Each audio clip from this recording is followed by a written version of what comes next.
This is Saxon Advanced Math, lesson 87.b. And 87.b is tangent identities.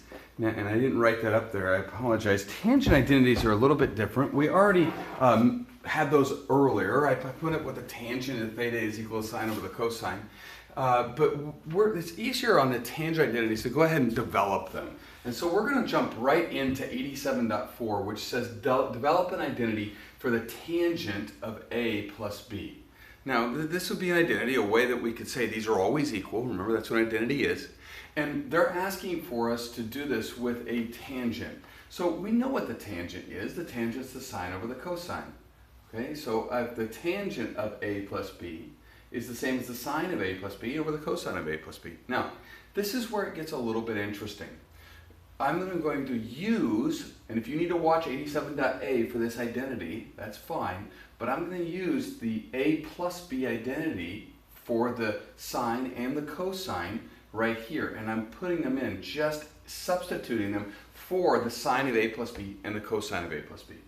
Now, like I said, if you need to watch 87.a or you skipped it, you'll need to go back because I won't take the time for those of you who are going one video after the other to watch this one. But these are the two identities for the sum of the sine and the sum of the cosines. Now, once I get to this point, this is where it gets a little bit interesting. And if you're following along in your book, they definitely skipped a few steps expecting you to see it. And it's one of those things where if you're not paying very, very close attention, it'd be very easy to just have to take it by faith. Like, I don't really get it, you know? But it's not bad once you realize what they did. They realized that you can multiply the top of a fraction and the bottom of a fraction by the same thing, right? This is how we find a common denominator, for instance.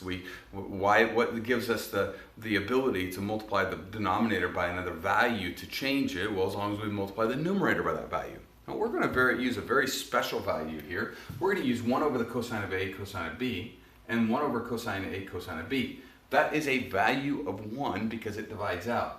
When I do this, I realize I have to distribute this into both identity sets. So this is going to end up as the sine A cosine B over cosine A cosine B, the cosine A sine B over cosine A cosine B, and then cosine A cosine B over cosine A cosine B, and then sine A sine B over cosine A cosine B. Now, if you're following along, all I've done was distribute something that I multiplied by both the top and the bottom of this fraction. That gives us this really hairy looking thing, right? Except that you remember in multiplication and division, I can cancel things that are out on the top and the bottom of the same fraction, provided they're not being added or subtracted. And guess what? They're not. See, these are not, these are not, these are not. So I'm going to go ahead and use it that way and realize that they can cancel out and give me sine A, right? Because my cosine B is canceled, over cosine A. And then I can say sine B over cosine B. Why? Because the cosine A is canceled. Then I realize cosine A cosine B over cosine A cosine B, that cancels out all together. And then I look over here and I realize sine A sine B over cosine A cosine B. Not that I can cancel that right away, but what if I rewrote it as this? Sine A over cosine A, sine B over cosine B. And you'll see what I'm doing here in just a moment. Once I get to this is going to be a lot easier because I recognize that what was the tangent? Well, the tangent is the sine over the cosine, right? So if the tangent is the sine over the cosine over the cosine is tangent. So let's write it that way, tangent. The sine over the cosine is tangent. And that's just 1, right? Let's still keep it.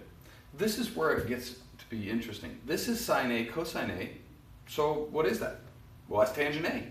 What's sine B over cosine B?